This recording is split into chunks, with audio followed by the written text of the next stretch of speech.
Nella ridente e soleggiata Val d'Incaroio, precisamente a Paularo, c'è un luogo magico e misterioso, strettamente legato all'arte dei suoni, tanto nell'artigianato quanto nella creazione, e il cui nome è indubbiamente legato al divino Mozart. È la Mozartina, fondata e istituita dal compositore genius loci della Carnia che tanto ci manca, il maestro Giovanni Canciani.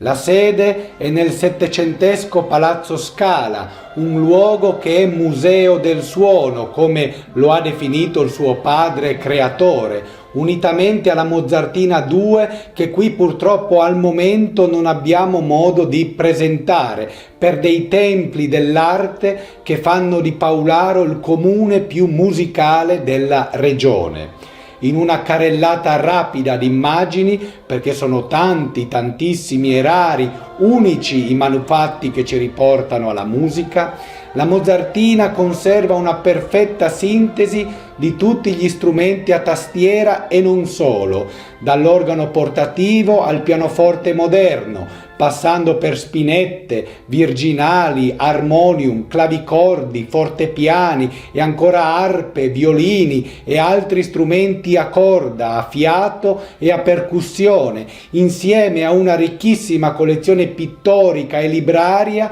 e ad altri raffinati cimeli, dal 1600 ai giorni nostri. Bisogna venire per credere, per ammirare i suoni e le sue forme in una fedelissima ambientazione tardo barocco classica dislocata magistralmente su 3 piani, e qui c'è musica, c'è poesia, c'è sapere, c'è umano sentire.